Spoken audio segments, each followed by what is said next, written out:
Hey, what's up, YouTube? This is Carlos with Twins Reef, and this is my Red Sea Reefer 300.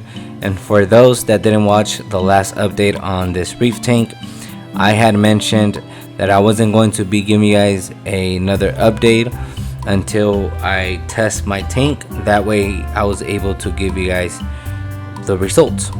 So lately I haven't really made any updates, or prior to that video I wasn't making really giving you guys updates on my tank, or I didn't have that willingness on recording give you guys an update because I have been ashamed of my tank, or embarrassed, not ashamed but embarrassed on the conditions of my tank. At one point it wasn't the most perfect tank, but it was a happy, thriving mixed reef tank. And like all of us, I think I'm not the only one, but there's always a stage in life where you lose that desire or that passion on your hobby.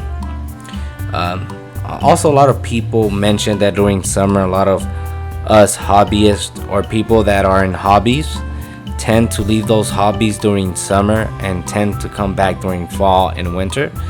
I don't feel like I'm like that. You know, there has been things going on in my personal life, but and for those that have watched prior videos, I was actually mentioning or even considering taking a break from the hobby. That way, you know, I could set up a bigger aquarium. When I set up my Red Sea Reefer 300, you know, I always had in mind that I was gonna build a good system with good product when it came to equipment, lights.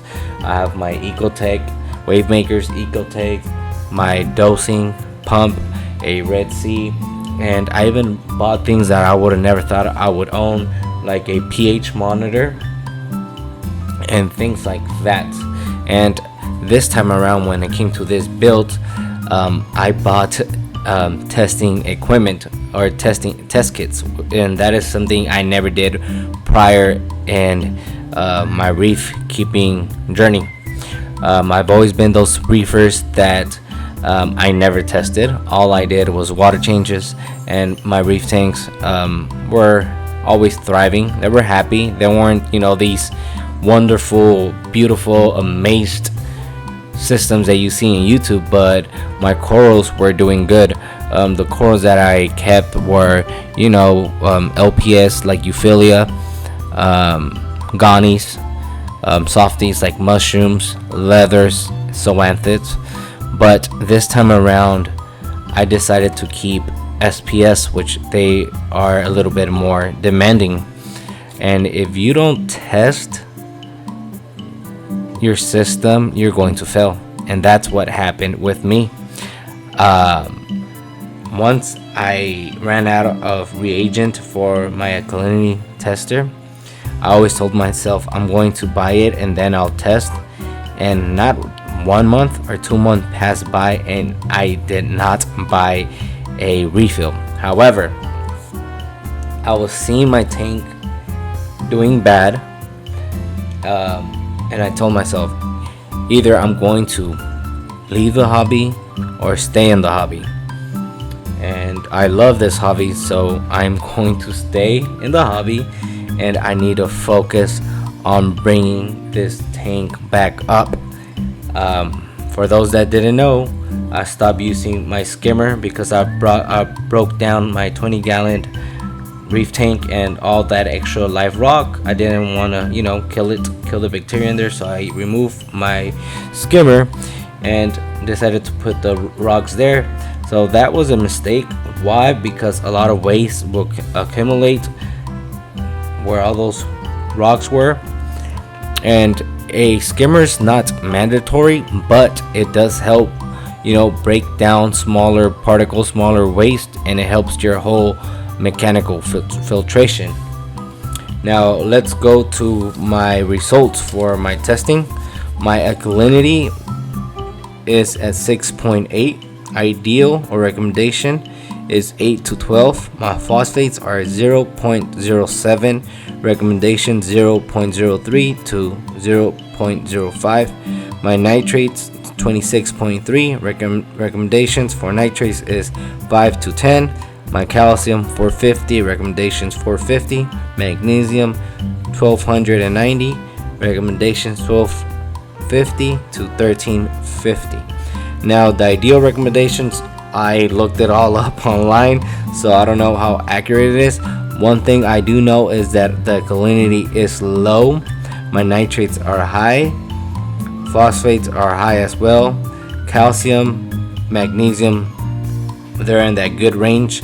Again, I only tested my calcium magnesium once, so this was my second time using Sulfur products. I think they're easy and accurate, so I'm pretty sure I did it right. So what I'm going to be doing to bring those levels back, one, I'm going to start using the Red Sea Blue Bucket salt mix. Once I ran out of my Red Sea Pro salt mix, I won a Brightwell Aquatic Reef salt mix, and I used it, but I noticed, that it didn't.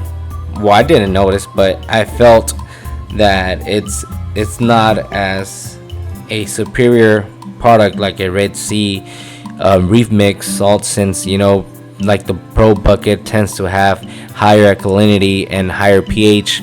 When I'll do my water changes, I would notice right away how my pH will go to 8.2, and when I use the Brightwell Reef salt mix, my pH stayed at the same.